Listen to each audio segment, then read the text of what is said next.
Anthony Grassi for D2 Ticker here at the Women Leaders in Sports National Convention. Happy to sit down for another small college conversation with the new Director of Athletics at Embry-Riddle Aeronautical University, Rachel Burleson. Rachel, thank you for joining me. Thank you. It's been good to be here. So as we sit right now, you're here at Women Leaders accepting the D2 Executive of the Year award. Yes, sir. You were also named NACDA AD of the Year. What does that kind of recognition mean, especially during a career transition? Yeah, I think, regardless of the transition, it was overwhelming. Mm-hmm. I was completely in awe.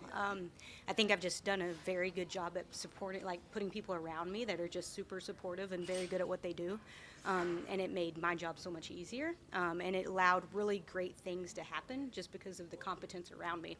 I think when you add the transition to it, it made it cool timing in a way, right? I got to come into a new institution with these accolades, but it also heightened it, right? Mm-hmm. Now all of a sudden, this is who I am, and now I've got to prove that I can be this, and building that team around me again and stuff. So it's been really inspiring and exciting and humbling. You just finished 100 days. We're 100. I did. Wednesday of last week, October 9th, was 100 days. So we're 105 days in. Correct. To the tenure. Yeah, good math. What have been walk you through what the last 100 days have been like? We can talk meetings, yep. Kind of different constituents you met with, and just how you've handled all that on top of kind of getting on board. Yeah.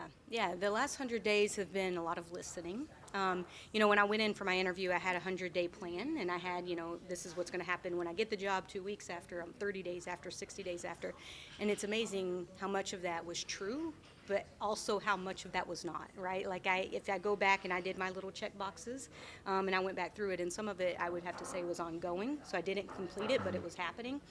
Some of it I just delayed or just wasn't relevant, right? So you take what you think you know about it, but it was really neat to see how much of it was accurate and how much we were able to accomplish and do that. I spent a lot of time listening. It was a lot of time in meetings, a lot of time taking notes, a lot of time trying to process perspectives and different things and different goals that the institution had and that the coaches and staff and student athletes had. I was able to give an assessment to our head coaches, to our administrative staff, and to our student athletes, different assessments, and then being able to put those together and find trends.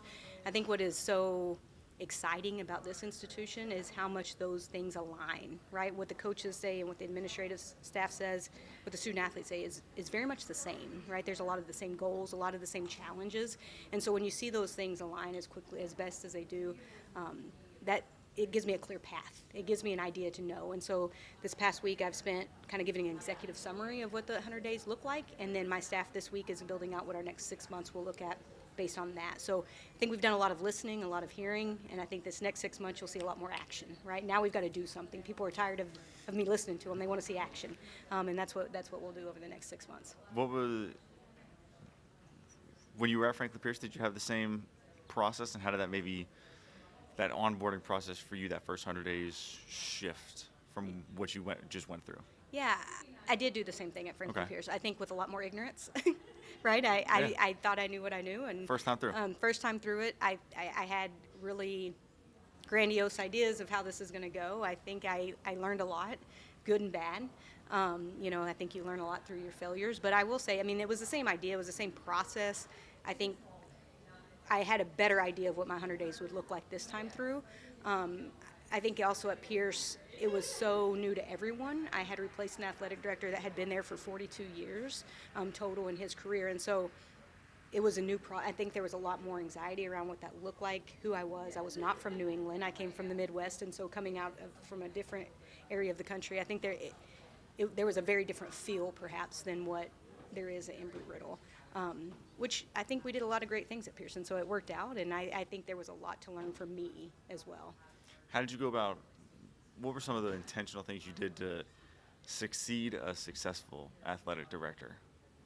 Because you had at Franklin Pierce, somebody who was there for 40 years, and at Embry-Riddle, Yep. John Phillips was very respected director of athletics. Correct. How do you kind of not change, necessarily not full sail, maybe change what they've done, Yeah. but kind of make those tweaks, given that also those individuals had a lot of respect in the department and at that institution. Yeah, and in the community. Yeah. I've been lucky that both athletic directors that I've replaced had been there for a long time, but also were very good people, right? Very respected. In both situations, I had good conversations with the outgoing athletic director, and it's been a very healthy transition in both instances, so that's been very helpful for me.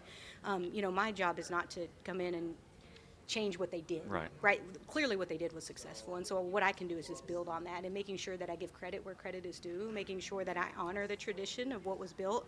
And change doesn't mean it was wrong. Change just means that we're growing, or that we're going to try something new. And so being able to explain that to the staff.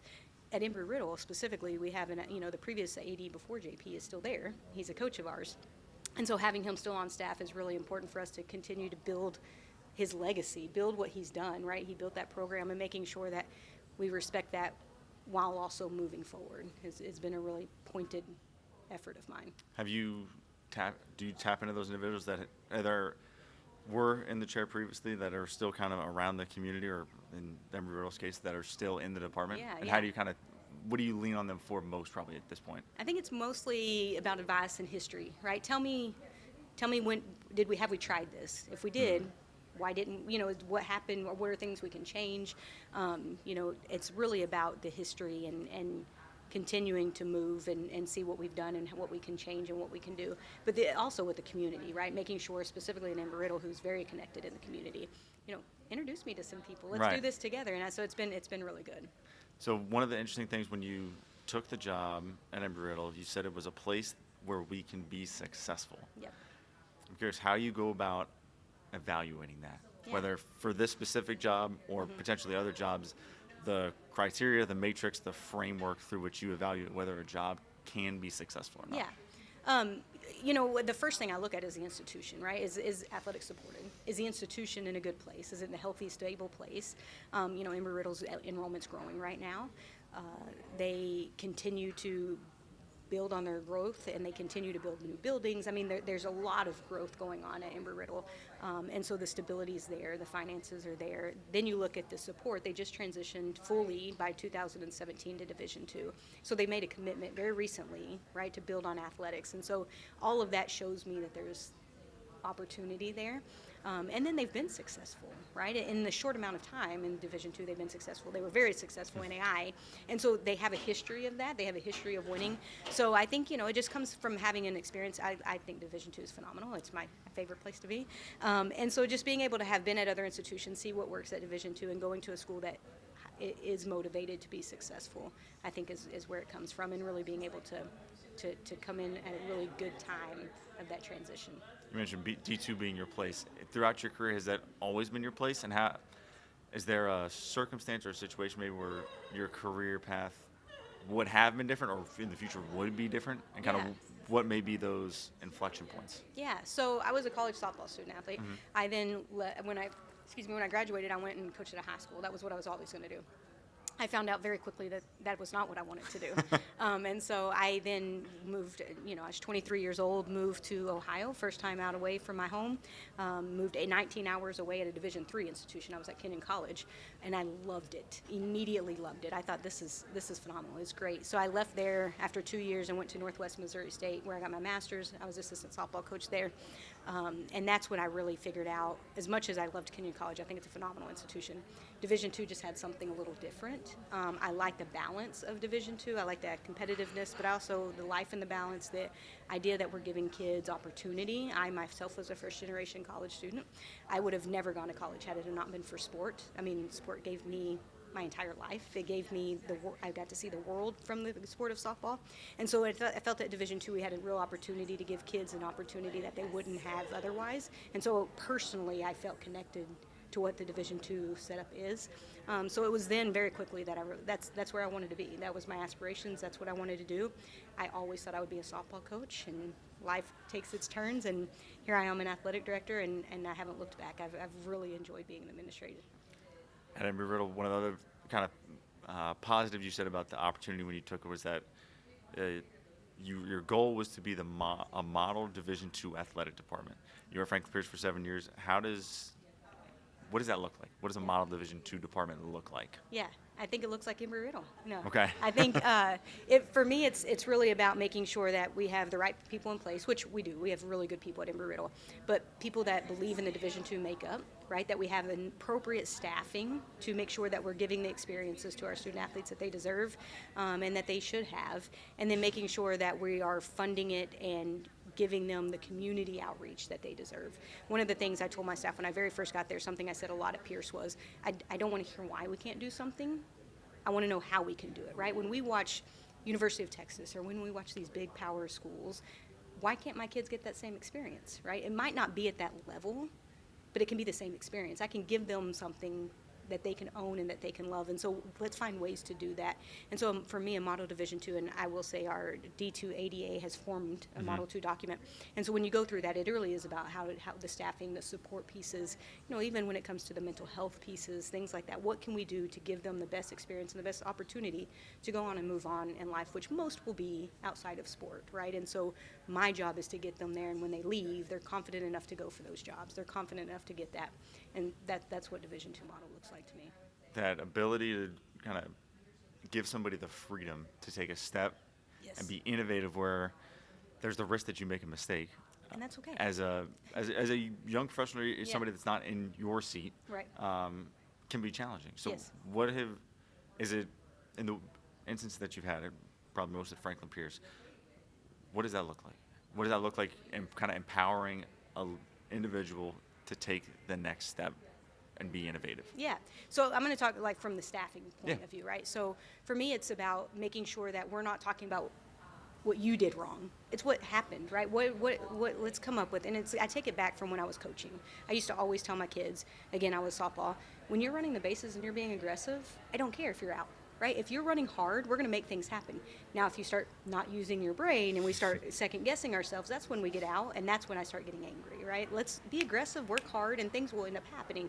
And I take that same philosophy as an athletic director. I want my staff to go out, be aggressive, be hard, let's do these, come up with these great ideas, right? And if it doesn't work, that's okay. Let's either bring it back to the table and say, hey, let's tweak this, let's do this, and let's try it again, or oh man, that didn't work. That was kind of silly. Let's do something different. But I think for me, it's just really about empowering them to come up and be creative, because in the real, I am not that. I am not overly creative, but I can see a vision. I can see where people are going with things. And so again, the more my people around me have the support and can do things, the easier it is for me, the better my kids' experience are as our student athletes. And so it's really just making sure that we talk things through. I give them the opportunity to mess up. And when they do, we fix it, and we move on from there. Yeah, the difference between kind of what the outcome is and what the process to get to the outcome is makes it. We hear a ton of successful coaches talk about that. Yep. Your probably most common one is we're having a little bit better every day. Yep. You have a good day of practice here, you do a little bit better the next day, and that kind of leads you to that the success that you want. Yep.